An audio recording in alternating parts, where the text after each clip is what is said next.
항상 의식하시고 항상 고백하시고 항상 인식할 수 있기를 바랍니다. 한 분의 사역자가 전화통화를 하는데 나이가 좀 지긋하신 분입니다. 이분이 그렇게 고백하시더라고요. 목사님 제가 수십 년 동안 열심히 주의 일을 하고 복음을 전하기 위해서 열심히 살았는데 하나님 말씀을 공부하고 성경 공부를 하다 보니까 이 복음을 정확하게 공부하다 보니까 열심히 많이 애써서 하는 그 생각들이 내가 얼마나 잘못되었는지 알게 되었더라고. 하나님의 말씀대로 하는 것이 진정한 신실함이요 믿음이라는 것을 자기가 깨닫게 되어서 그 생각을 자기가 바꾸기로 했다고 얘기하였습니다. 연세가 지긋하신 분이에요. 저보다도 연배가 한창 많으신 분이신데 나름 열심히, 그러니까 자기 세대 가운데는 그러면 열심히 있었대요. 열심히 최대한 많이 하면 하나님을 기쁘시게 하고 영광 올린다라고, 어떤 부분은 또 맞는 부분이 있지만 말씀 가운데 깨달은 바가 있었던 것이죠. 여러분, 수많은 기독교인들이나 또 오랫동안 신앙생활 하셨던 분들이 가지고 있는 만성질환, 습관병이 있습니다. 이 생활 습관병이 뭐냐 하면 한 3, 4종 세트가 돼요. 나는 주님 앞에 무가치하다, 나는 부족하다, 나는 연약하다, 마지막 결정판 나는 믿음이 없다. 요 네 가지를 항상 생각하면서 주님 앞에 자신의 무가치함을 엄청나게 토로를 합니다. 근데 여러분, 예수님의 십자가와 예수님의 죽으심과 부활을 믿는다라면, 하나님의 복음을 안다라면 우리는 여기에 머무를 수가 없습니다. 여러분, 우리가 가치 없지 않습니다. 우리는 부족하지 않습니다. 우리는 약하지 않습니다. 주님이 나의 힘이요 나의 능력입니다. 주님이 내게로 돌아오셔서 나에게 의가 되셨습니다. 아멘. 하나님의 말씀을 믿는 믿음이 우리를 새롭게 하는 것이죠.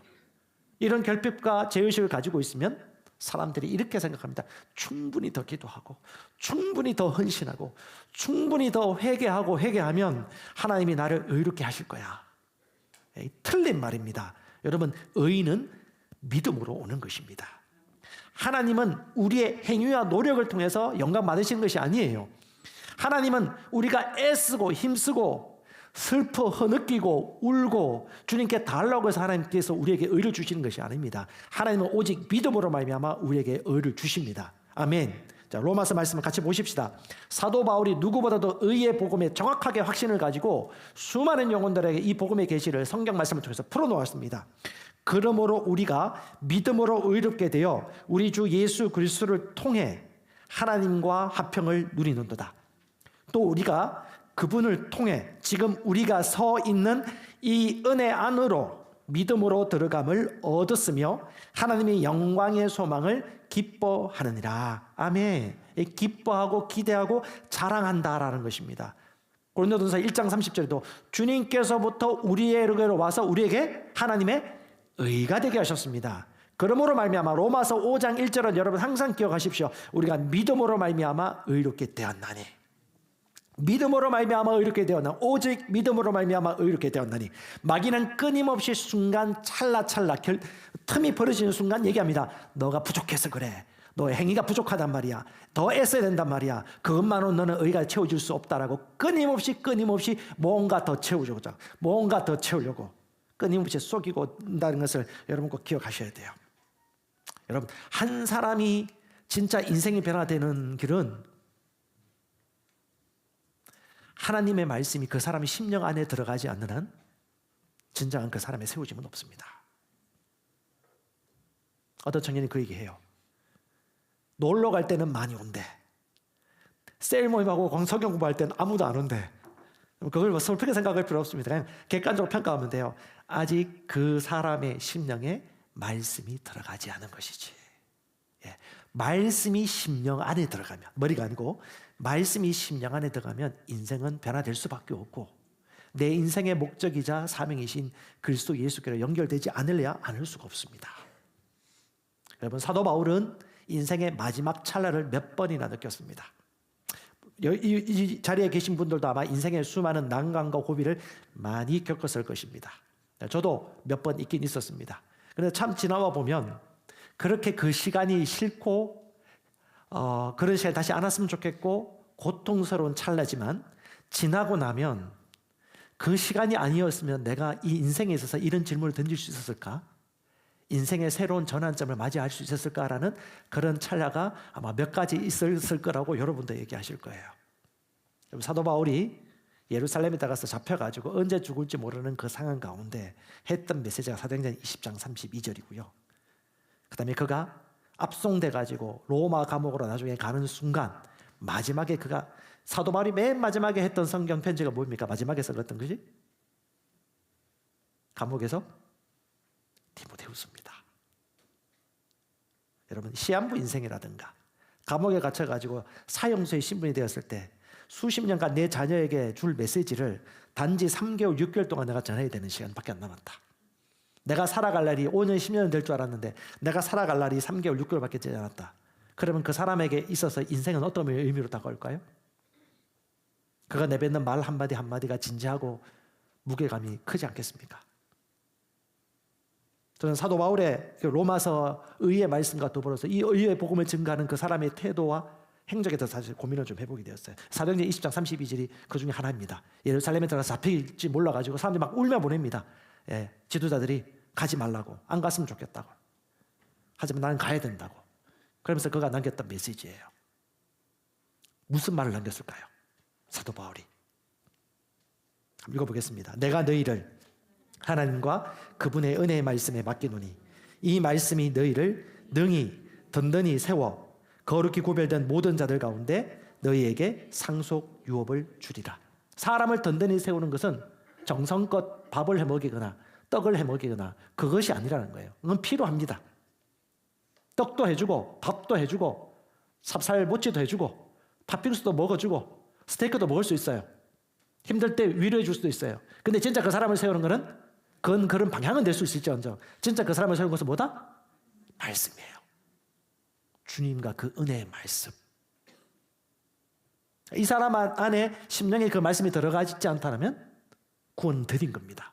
진짜 이 사람을 위한다면 어떻게 하면 이 사람 심령 안에 말씀이 들어갈 수 있도록 내가 도와줄 수 있을까? 이 본질을 흐리는 것이 마귀의 술책입니다.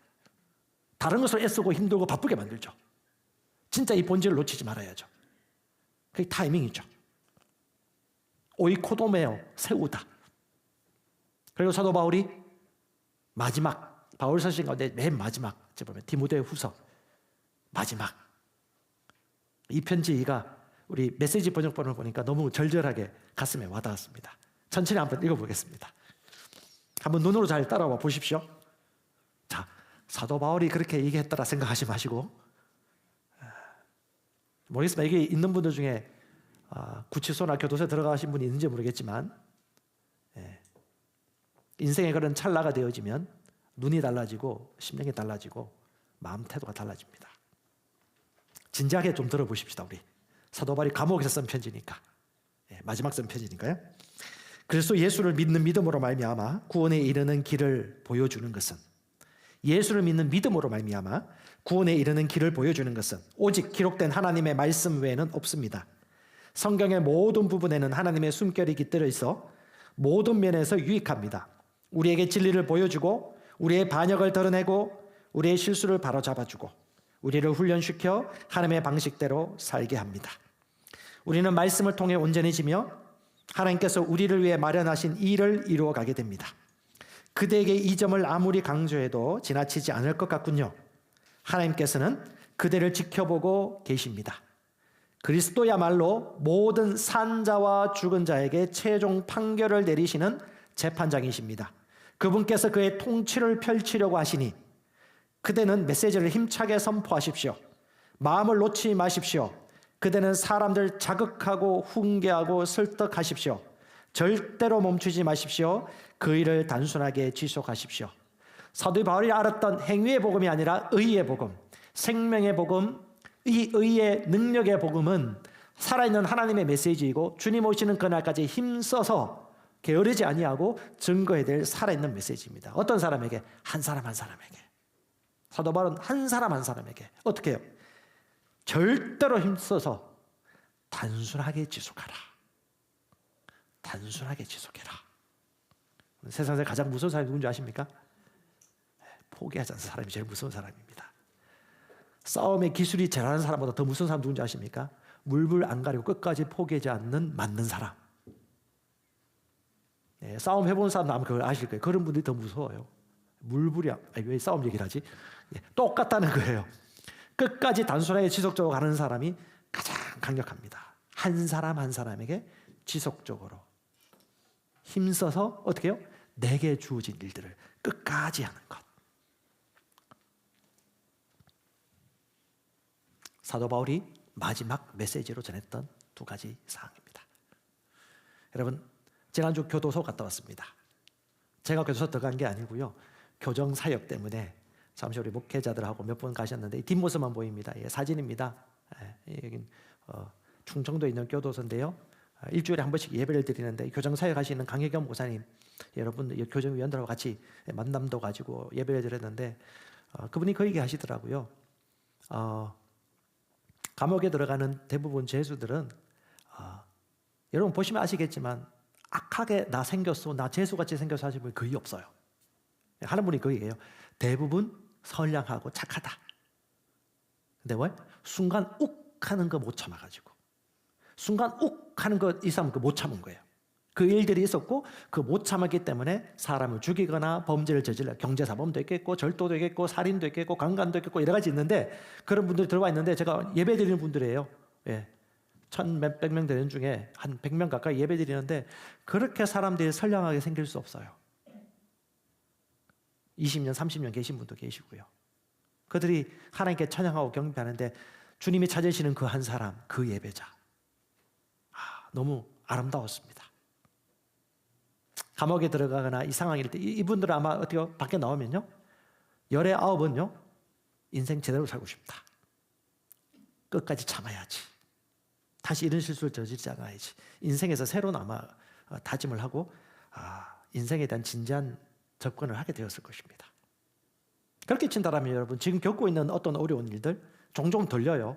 경제적인 어려움이 있는 분도 있고, 질병에 어려움이 있는 분도 있고, 관계에 어려움이 있는 분도 있고, 자녀 문제 때문에 힘겨운 분들도 있고, 문제는 다 있죠. 그런데 그 문제를 대할 때 그 문제 때문에 그 문제에 지대겨가지고 힘겨워하는 분들이 있는 반면에 그 문제 가운데 하나님 주신 기회와 음성을 듣고 일어서시는 분들이 있습니다. 저는 이 사도 바울의 마지막 때를 생각하면서 갑자기 생각났던 인물이 스티브 잡스가 생각이 났어요. 인생에서 가장 진지하게 자기 인생을 질문해 봤던 사람. 여러분, 20세기 가장 21세기죠. 21세기 초에 들어와서 가장 최고의 발견과 발명은 저는 아이폰이라 생각이 되어집니다. 인생을 삶을 바꿔버렸습니다. 과학기술력을 바꿔버렸고 세상을 바꿔버렸습니다. 이 스티브 잡스가 스탠포드 연설을 하면서 했던 몇 가지 메시지가 약간만 제가 좀 소개를 한다면, 왜냐하면 그가 췌장암에 걸려가지고 그 죽을 때가 되고 난 다음에 마침 수술을 했는데 잘 해결돼가지고 그 수술하고 난 이후에 스탠포드대에서 졸업 연설을 했을 때 메시지, 세 가지 핵심 메시지가 있었습니다. 첫 번째는 뭐냐면, 현재 내가 부딪히고 있는 모든 순간점들은 나의 미래와 항상 연결될 것이라 믿음을 가지라. 이 사람이 리더 칼리지를 중퇴하고 난 이후에, 학교 중퇴하고 난 이후에 내가 지금 이 학교에 공부하는 것이 내가 이만큼의 학비를 들일 만큼 가치 있는 공부인가 생각해보니까 자기가 생각할 때 그 정도의 가치는 아니라고 생각하고 그만두고, 이 스티브 잡스가 했던 것이 뭐냐 하면 전공 기초 과목보다도 어떻게 그 서체, 글씨체 연구하는 프로젝트 과목을 선택 과목으로 들었어요. 그 과목을 들으면서 여러분도 잘 아시겠지만 산세리프체, 신세리프체, 이 글자의 아름다움을 보면서 매력에 빠져버렸습니다. 과학 기술로 도저히 그릴 수 없는 그 아름다운 글자체를 보면서 매혹에 빠졌고, 이것이 나중에 이분에게 영감이 되어져 가지고 여러분 잘 아시는 애플의 단순한 디자인을 발견하는 좋은 모티브가 된 것이죠. 그래서 그는 항상 현재가 내 최선을 다하라, 결국은 미래와 종착되어진다라고 이제 연설에서 그렇게 얘기했고요. 두 번째는요, 그가 29살 그 애플 창업하고 난 다음에 승승장구하다가 29살에 자기가 세운 회사로부터 퇴직을 당합니다. 해고를 당하고 난 이후에, 그리고 수년 동안 한 3, 4개월 정도 식음을 전폐하고 충격 가운데 헤매다가 그래도 내 인생에 가장 열정적이고 내가 하고 싶은 일이 무엇이지? 라고 하면서 다시 한번 제기를 해서 그가 넥스트와 여러분 잘 아시는 픽사를 세웁니다. 픽사를 세워가지고 재기에 성공을 하죠. 여러분 잘 아시는 유명한 애니메이션 토이스토리도 그때 만들어지고, 그리고 이 넥스트사를 세워서 열심히 연구한 모든 것들이 이후에 애플이 재기되어지고 새로운 발명품을 만드는 데서 가장 큰 일들을 감당하는 모티브가 되었습니다. 그가 하는 얘기가 그게요. 당신이 사랑하는 일을 하시고 사랑하는 사람을 발견하십시오. 코로나 이후에 상당히 우리 대한민국 많은 사람들이 유튜브도 보고 방송도 보면서 돈 벌거나 나름 인생 워라밸을 생각하면서 살고 있는 분들이 참 많은데, 이 메시지 한번 또 우리가 생각을 해볼 필요가 있는데, 진짜 당신이 원하는 일들이 무엇이고, 진짜 당신이 가장 사랑할 수 있는 일, 가장 사랑하는 사람과 뭘 하며 지낼 것인지. 왜 이 사람이 이런 얘기 했을까요? 이 사람이 인생 포인트 가운데 두 개지 얘기해요. 하나는 뭐냐면 자기가 참 인생 가운데 잘했던 거, 학교 가라 안 가라 이런 얘기 아니에요. 자기가 대학 중퇴했고 그거 가장 감사하고, 두 번째 애플에서 잘린 거, 자기가 그때 해고 당하지 않았다면 나는 이 가치를 몰랐을 것이다. 이런 애플 회사가 새롭게 세지 못했을 것이라고. 오늘 가장 고통스러운 일들인데 그것을 깨달았던 것이죠. 그리고 그가 마지막에 핵심적 메시지로 자기 삶과 죽음에 대해서 얘기하면서 이렇게 얘기해요. 여러분 잘 아는 메시지입니다. Stay hungry, stay foolish. 끊임없이 갈망하십시오. 끊임없이 우직하게 밀고 나가십시오. 다른 말 끊임없이 갈망하고 그 원하는 것들을 기하여 끊임없이 공부하십시오. 그러면서 인생의 마지막에 갔던 그 사람이 하는 얘기, 그 얘기죠. 인생 세상 만사 대부분 사람들이 딴 거잖아요. 다른 사람의 시선, 다른 사람의 기대의식, 실패에 대한 두려움, 이 모든 것들이 죽음을 맞닿으면 다 수면 안으로 가라앉게 되어진다. 그리고 자기 자신에게 진실해진다. 그리고 내 인생은 어떤 가치 있는 일들을 위해서 앞으로 살아갈 것인가. 그래서 이런 얘기하죠. 마음의 직관을 따르고 당신의 마음과 직관에 따르는 용기를 가지십시오 라고 얘기하면서 누군가를 위해 살지 말고 당신에게 주어진 그 길을 걸어가라. 바울도 그랬고 잡스도 그랬고, 제가 셀리도 수련회인지 청년 수련회인지 모르겠는데 예수님께서 마지막 인생을 마무리하시면서 이 땅에 더 이상 이렇게 살지 않고 올라가실 때 그분께서 마지막 했던 유언이 뭐예요? 28장 19절이죠. 마태복음. 너희는 가서 모든 족속으로 제자를 삼아라. 이 말씀 남겼거든요. 근데 수많은 교회가 쏟고 있어요. 제자 삼으란 말은 안 보여요. 많이 모이게 해라. 뭔가 열심히 해라. 근데 진짜 예수께서 하셨던 그 워드, 그 핵심 메시지를 우리가 착각하거나 잊어버리도록 상당히 마귀가 속이고 있다는 거죠. 이것을 위하여 깊게 우물을 파는 사람, 꾸준하게 그 우물을 파고 내려가는 사람이 어떻게 해요? 우직하게 하나님의 일들을 감당하는 사람, 그런 사람들 주님이 찾고 있습니다. 그럼 우리 교회 비전도 있죠. 뭡니까? 가려져 버렸네. 네가 먹을 것을 줘라. 누가 하신 말씀입니까? 예수님이 하신 말씀이죠. 예수님이 주셔야죠. 아니, 네가 주라. 네가 줄 수 있기 때문에. 이스라엘 백성들이 물이 콸콸콸 쏟아지고 있는데 법궤를 맨 제사장부터 시작해서 요단강에 들어섭니다. 보이는 게 없는데 어떻게 해요? 믿음으로 걸어가는 길이지. 믿음으로 끝까지 걸어가라. 여러분, 믿음 없이는 끝까지 걸어갈 수 없습니다. 엄청난 방해를 할 겁니다. 여러분의 마음과 감정을 엄청나게 찢고 넘어뜨릴 것입니다.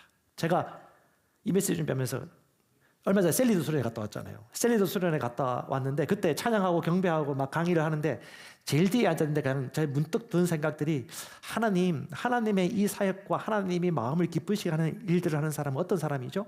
화려한 기술이나 언변이나 특별한 에너지가 있는 사람들이 하는 게 아니다. 어떤 사람? 그냥 뒷모습이 보여요. 뒷모습. 우직하게 자신에게 주어진 길을 끝까지 터벅터벅 한 걸음 한 걸음 끝까지 걸어가는 사람. 그러고 보니까 앞에서 있는 팀 리더나 셀 리더나 우리 사역하시는 분들 다 보니까요, 다 작은 것 하나에 충실하고 최선을 다하며 살더라니까요. 피드백이 나왔습니다. 피드백이 나오는데 참 제 마음에 좀 신선했던 게 뭐냐면, 셀 리더 사역에 대해서 그렇게 살겠다고 결심하는 분도 있고 셀도 제자도 만들겠다고 하는 분들도 있고, 근데 좀 유일하게 눈에 띄었던 것이 생각보다 우리 멤버들 중에 복음 사업가로서 재정을 흘려보내고 싶다는 분들이 종종 나왔어요. 그러면서 참 훌륭하다. 예. 하나님이 쓰시는 분야는 다양하거든요. 몸도 팔에 있고 다리가 있고 손톱이 있고 발톱이 있고 발가락이 있듯이 다 다르듯이, 나는 재정 분야에서, 나는 셀 사역, 셀 리더 분야에서, 나는 행정적인 분야에서, 나는 교육부서 리더로서 이 각자 모양대로 이 하나님 나라와 의를 위하여 내 삶의 본질적인 본업이 무엇인가를 놓치지 않고 그 결심서를 적어놓은 걸 보니까 너무 기쁘고 감사했습니다. 어떤 분들을 통해서 역사를 난다고요? 꾸준하게, 지금도 묵묵히. 여러분, 화려한 특별한 과정을 통해서 화려한 결과가 오는 것은 아닙니다. 굳은 일들이고 때로는 모함도 받고 끝까지 견디면서 바라봐줘야 될 그때 포기하지 않은 그 사람, 하나님이 그런 사람을 통해서 하나님의 왕국을 확장하고 있다는 것은 자명합니다. 또 하나의 재미있는 사례가 있습니다. 우직하게 한계를 팠던 사람. 사진 보시면 이분 누군지 혹시 아시겠습니까? 좀 언론에 관심 있는 분들은 좀 아실 거예요.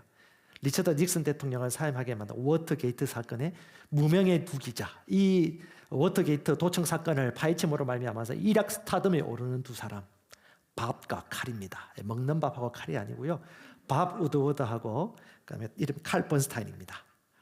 이 두 사람에 대해서 언론사 후배들이나 언론인들이 설문조사했는데 가장 누가 지금까지 영향을 더 미치고 있느냐 할 때 승자는 누구냐 하면 밥 우드워드입니다.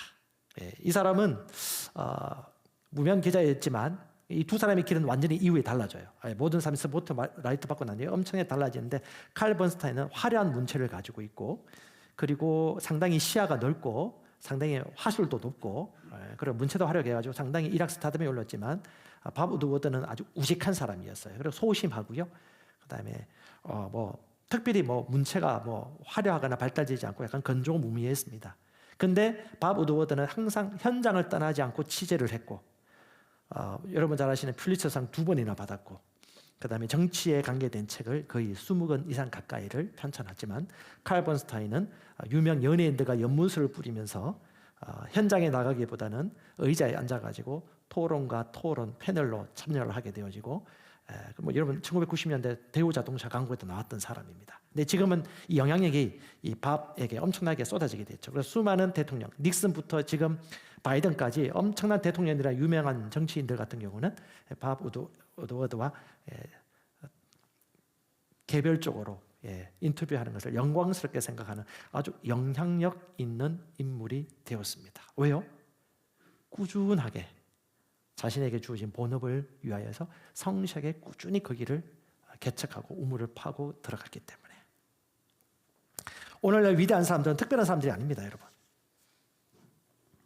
선택하고 집중하는 사람, 화려한 것보다도 하나님이 내게 맡겨주신, 저는 이 의의 복음을 만나고 난 이후에는 다른 어떤 것이 무엇이 내가 전할 사명인가 다른 거 생각할 수가 없어요. 저도 그렇고 저희 아내도 그렇고 상당히 힘겨운 시절이 있었습니다. 그 힘겨운 시절이 컸기 때문에 인생에 대한 반문을 하게 되었고 궁금증을 갖게 되었죠. 요즘 복음주의 계열의 성도들이나 목회자를 만나면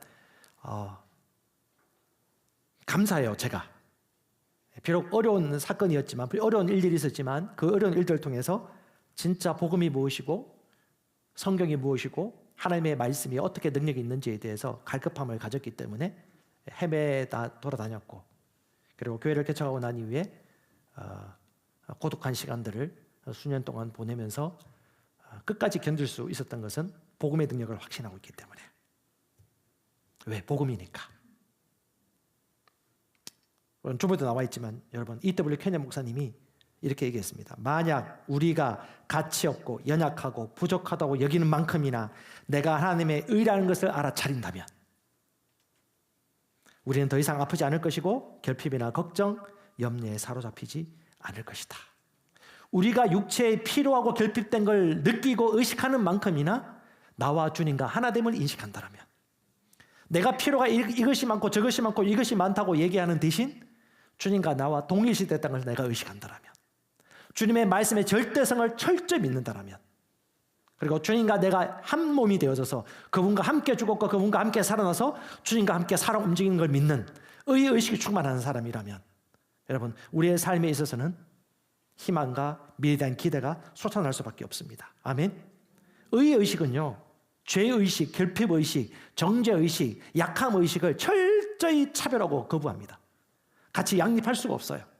100% 의입니다. 100% 의식입니다. 주님이 나와 연합될 때 99.9%가 연합된 것이 아닙니다. 100% 주님과 우리는 연합되었고 주님은 우리 안에 살고 계시고 우리와 더불어 일하고 계십니다. 아멘. 이걸 여러분 꼭 기억하십시오. 하나님의 말씀은 그냥 많이 얻는 게 아니에요. 말씀을 100% 믿는 것입니다. 믿음으로 말미암아 의롭게 되었듯이 믿음을 확신을 가지면 의인은 100%가 되는 것이죠. 더 이상 지나간 것은 후회할 필요 없는 것입니다. 요한 1서 4장 4절 말씀이 주께서 말씀하셨어요. 너는 하나님께 속하였고 세상을 이겼다. 이 말씀을 들으면 이 말씀이 무슨 말인지 이해가 되죠. 왜요? 믿으니까. 주님 말씀하셨습니다. 너는 하나님께 속하였고 세상을 이겼다. 왜냐? 네 안에 계신 네가 세상의 자보다 크기 때문이다. 이 크다라는 의미가 뭔지 아는 사람은요, 이 말이 무슨 말인지 알아요.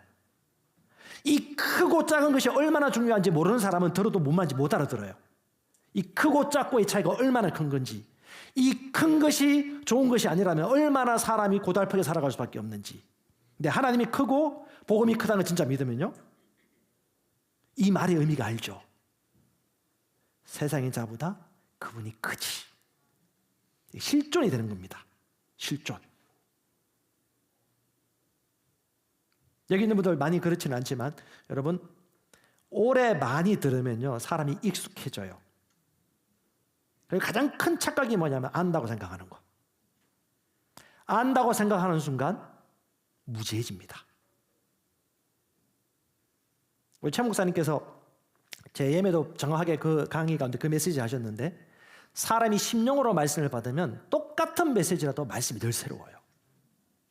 근데 안다고 생각하는 머리로 받아들이면요 자꾸 새로운 걸 찾아요.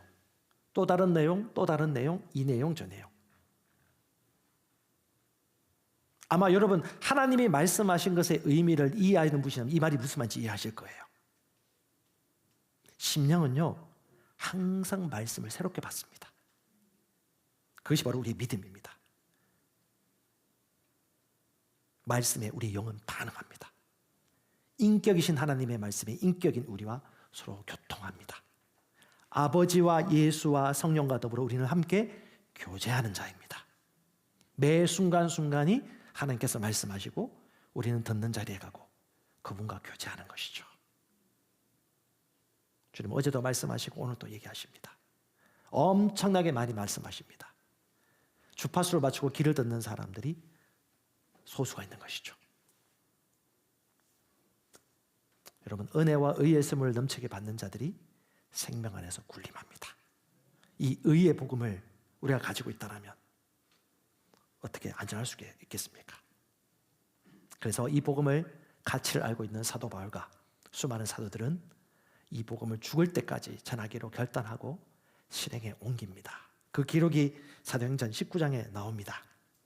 19장 8절에 바울이 해당에 들어가 석 달 동안 담대히 말하며 하나님의 왕국에 관한 것들을 강론하고 설득하되 3달, 3개월, 약 100일, 90일, 100일 동안 말씀을 전파하고 9절에 여러 사람들은 굳어져서 믿지 않고 오히려 무리 앞에서 그 길을 비방하니 그가 그들을 떠나 제자들을 분리시키고 두란노라하는 사람이 학교에서 날마다 강론하니라.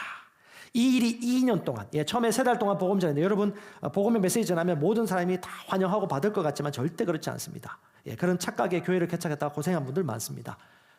정확하게 믿고 그냥 시작하시면 됩니다. 확신을 가지고 복음 전하면요 다 좋아하지 않아요. 거절합니다. 이상하니 요상하니 또 뭐 가우뚱하니라고 하면서도 이 복음을 아는 사람들 받아들이고 그렇게 합니다. 근데 중요한 건 뭐예요? 사도 바울은요 끝까지 복음 전합니다. 이 생명의 복음, 의의 복음. 거절하는 사람, 비방하는 사람이 있습니다. 대놓고.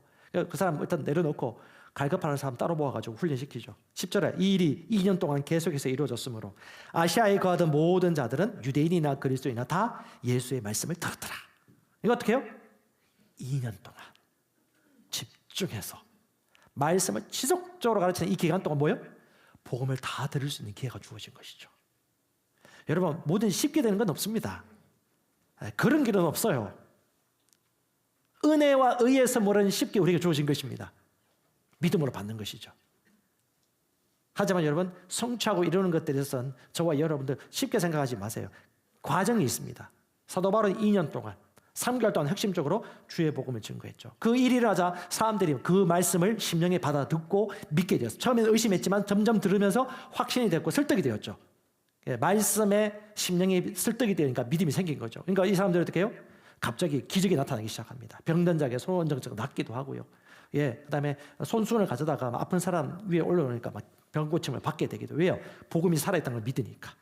그리고 사람들이 갑자기 마음이 열려가지고 말씀을 듣고 막 토설합니다. 내가 죄를 지었습니다. 난 회개입니다. 난 죄인입니다. 여러분 옛날 기도원 때 기도했던 거 기억나십니까? 난 죄인입니다. 주여 용서해 주소서. 다 그런 기억 있잖아요. 좀 오래 신앙생활 하신 분들은. 진짜 죄인이 맞아요. 회개해야 됩니다. 내가 죄인이었음을 인정하고 회개해야 되죠. 하지만 그것이 평생 사는 동안 계속 죄인이라고 하면요, 하나님 너무 실망하십니다. 나는 널 죄인으로 만들지 않으셨는데. 처음에 그 족하지. 이제 뭐예요? 네가 누구인지, 내 피로 말미암아 산 네가 어떤 존재인지 네가 알고 그걸 감사하고 고백하고 살아야 되지 않겠냐? 그 다음부터 어떻게 해요? 많이 자백하고 죄를 회개하지만 그 다음에요, 주님 앞에 나와서 자기 그 우상을 섬기던 그런 책들 다 가지고 다 불에 태워서 불태웁니다. 그리고 주님을 경배하고 찬양하고요. 그걸 가리켜서 사도행전 20절에 보면 이렇게 얘기합니다. 이와 같이 하나님 말씀이 강력하게 자라고 세력을 얻으니라. 꾸준하게 말씀을 전파하니까 심령의 말씀이 들어가게 되어지고 그 말씀의 반응이 지역사회에 점점점 일어나게 된 것이죠. 지나간 10년을 살펴보세요. 지나간 15년을 살펴보세요. 여러분 발전이 있지 않았습니까? 그 시간 동안 심겨진 것들, 그 시간 동안 시행착오 있었던 것들 돌아보세요. 여러분 가다가 꺾어졌어요? 아니면 계속 올라가고 있어요? 각도가 완만할지언정 계속 올라간 거 아닙니까? 꺾어졌으면 이게 뭔가 잘못된 거야. 다시 돌아오셔야 돼요. 올라갈 수밖에 없어요. 계속. Stay hungry, stay foolish. 잡수가 한 말이 아니에요. 사도 바울이 한 말이고 하나님이 하신 말씀입니다. 단순하게 끈질기게 지속해라. 이 복음이, 이 의의 복음 전파는 일들했어. 그러면요, 민족과 전 세계 가운데 이 복음이 증거될 것이고 이 왕국이 확정될 것이다. 여러분 유명하게 잘 지금 성경 읽고 있는데 가나안 땅에 들어갔던 갈렙이라는 사람은 몇 년을 기다렸느냐? 장장 45년을 기다렸습니다. 45년. 그것 때문에 기다렸어요. 그것 때문에 죽을 수가 없었어. 말씀 보세요. 여호수아 14장. 이제 보소서 주께서 이 말씀을 모세에게 하신 때 언제일까요? 지난주에 읽었던 성경에 나옵니다. 어디? 민수기 14장이에요. 민수기 14장에 하나님께서 직접 말씀하십니다. 내 종 갈렙은 다른 영을 지녔기 때문에 내가 그를 데려갈 거다. 그의 씨를 그 땅을 소유하게 할 것이다. 그 말을 45년 동안 전혀 떠난 적이 없어요. 갈렙에게는. 왜? 그 말씀이 그의 심령에 심겨졌거든요. 포기할 수가 없었죠. 45년 강사에 내보면 하는데 포기할 수도 있는데 85년도에 그 말씀을 받았으면 2020년이면 거의 45년 아닙니까? 그렇죠? 맞나요? 헷갈리네. 아직 안 됐군요. 더한 시간이에요. 네, 여호수아가 이렇게 얘기합니다. 갈렙이 이렇게 얘기합니다. 이스라엘 자손이 광야에서 방황한 이 45년 동안 주께서 말씀하신 대로 나를 살아남게 하셨습니다. 이제 보소서 이날 내가 85세로 돼 모세가 나를 보낸 날과 마찬가지로 이날 내가 강건하니 내 힘이 그때나 지금이나 동일하여 내가 싸우기 위해 나가고 들어올 수 있느니라. 혹시 이 중에서 85세 이상 되신 분 계십니까? 85세 할아버지 우리 갈렙이 지금부터 몇 년 전입니까? 이게 모세니까 약 기원전 1500년, 1400년경이니까 지금으로부터 한 3500년경이네요. 와, 3500년 전에 85세 할아버지가 있었는데 갈렙입니다. 이 갈렙이 내 나이가 지금 85세로 돼 그때나 지금이나 나의 힘이 기록한 그냥 비유법일까요? 저는 생각해 봅니다. 이 85세 노인을 건강하게 만들었던 그 의미가 뭘까? 하나님이 주신 생명의 말씀, 약속이죠. 주님 오실 날까지 바라보는 이 메시지. 지난주에 선교사님하고 새가족반 다 마무리하고 난 다음에 마지막 주차 끝내고 저희 부부와 잠시 온라인 미팅을 할 때가 있었습니다. 해외에 있는 선교사님인데 이분이 온라인으로 새가족반 수료하셨던 분이에요. 이분하고 잠시 미팅을 하는데 그분이 이 말씀을 다 수료하고 난 다음에 질문 있으면 질문하십시오라고 물어보니까 이 선교사님 중에 남편 선교사님이 열심히 특심인 분이에요. 직장에서 복음을 열심히 전하다가 직장에서 핍박받고 독종이라고 얘기 듣고 막 별 얘기 다 듣고 막 이리저리 다니다가 결국 나중에 선교에 대한 열망이 붙어가지고 젊은 나이에 저 먼 땅으로 선교하러 갔습니다. 부부가 지금 살고 있고 애를 많이 낳았어요. 근데 이 남자 선교사님이 그 얘기해요. 이 복음 메시지 너무 성경적이고 맞다는 것이. 근데 질문이 있다는 거야. 무슨 질문이냐면 여러분 어떤 질문 했을 것 같아요? 다 뻔히 하는 질문입니다. 여러분 많이 들었던, 현장에서 많이 듣던 질문인데, 아니 이 생명의 복음, 이 메시지의 복음, 의의 복음 다 성경적인 거 알겠는데 사람이 회개에 대해서, 죄에 대해서 얘기하지 않으면 사람이 교만해지지 않을까요? 죄를 더 많이 짓게 되지 않을까요? 내가 죄인이고 회개해야 된다고 자꾸 얘기해주면 내가 더 겸손해지지 않을까요? 라고는 그 질문을 드렸어요. 그래서 제가 그 얘기를 듣고 딱 두 가지 얘기했습니다. 하나는 처음 죄인일 때, 주님을 받아들일 때 우리가 죄인인 걸 인정하고 회개하고 죄를 지으면 바로바로 회개하고 하는 건 맞지만, 물론 그 이후에도 죄를 지으면 바로바로 회개해야 되죠.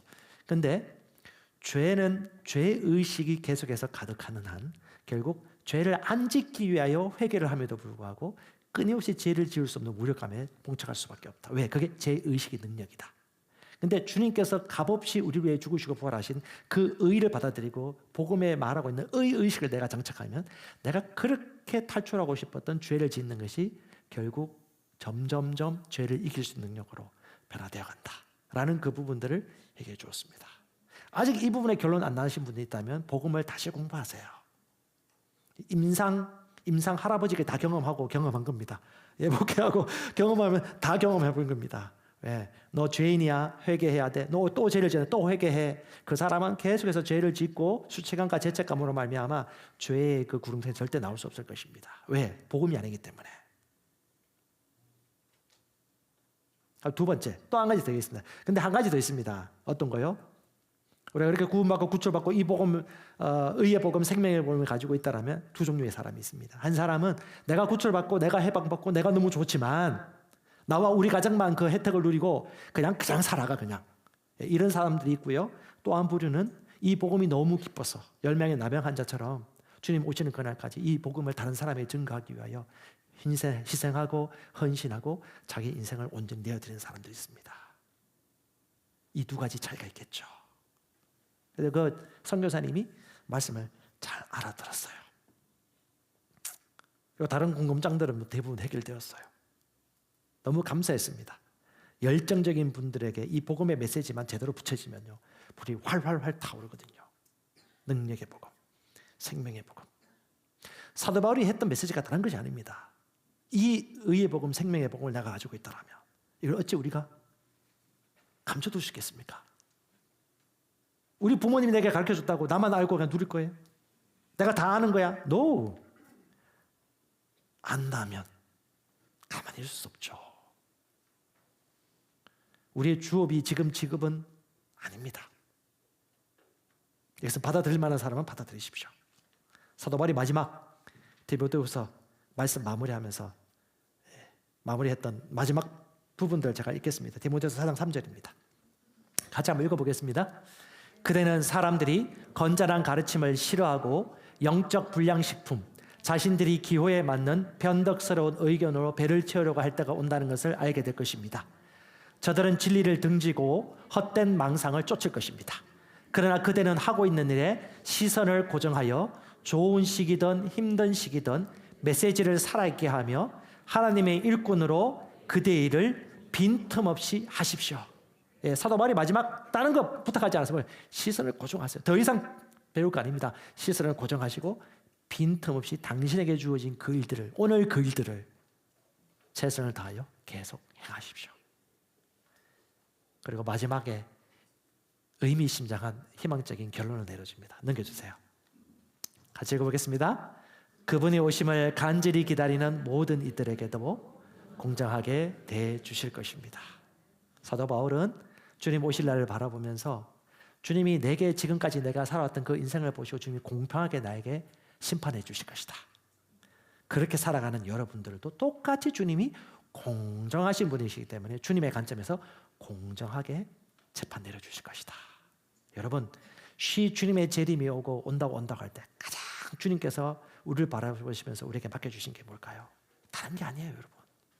주님을 마음과 뜻을 다하여 사랑하고 주님 오시는 그날까지 이 의의 복음을 단순하게 집중적으로 실행하는 것입니다. 제자를 삼는 것이고요. 사랑하며 사는 것입니다. 복잡하지 않습니다. 저는 복음을 알고 난 이후에 복잡하지 않다는 걸 알았기 때문에 복음의 결론이 났기 때문에 이 복음을 꾸준하게 어떻게 하면 더 효과적으로 할 수 있을까? 하우에 대한 질문을 던지지 이 복음에 뭐가 부족하지라고 저는 물어보진 않아요. 제가 그 질문이 있을 때는요, 돌아다녔습니다. 왜요? 안 되는 것 같으니까. 왠지 이 복음이 부족해 보여. 그러니까 어떻게 해요? 다른 거 찾아다녀요. 제가 그랬어요. 초기에. 네, 어느 날 결론 났어요. 이건 환경의 문제도 아니고 저 복음의 문제도 아니고 이 복음의 문제도 아니구나. 내가 마땅히 있어야 될 위치에 내가 있으면 되겠구나. 라고 난 이후부터는 그다음부터는 진짜 믿음이 필요해요. 왜요? 우직하게 이것이 말씀대로 된다는 걸 믿고 끝까지 걸어가는 행복. 이게 믿음이 없이 못하는 겁니다. 고백문 하나 하고 마무리할게요. 자, 우리 마음을 모아서 같이 고백하도록 하겠습니다. 믿음으로 하세요. 꼭 목청 터지도록 안 하셔도 됩니다. 믿음으로 하세요. 시작. 나는 새로운 피조물입니다. 사단의 지배는 깨어졌습니다. 예수님의 통치가 새롭게 시작되었습니다. 주님과 나는 하나입니다. 그는 포도나무, 나는 가지입니다. 내가 그분의 면류관입니다. 내가 그분의 손이고 발입니다. 내가 그분의 입술입니다. 내가 그분과 함께 살고 있습니다. 나는 그분과 함께 걷습니다. 하나님의 의가 이 모든 것을 나에게 가져다 주었습니다. 우리는 새로운 피조물의 계시에 근거한 셀과 시스템을 통하여 제자 만드는 제자를 훈련하여 교회를 개척합니다. 복음을 전하는 충분한 시간을 쏟습니다. 말씀을 가르치는 일에 충분한 시간을 쏟습니다. 셀그룹을 세운 일에 충분한 시간을 쏟습니다. 나는 언제나 삶의 마지막을 생각하며 살아갑니다. 아멘.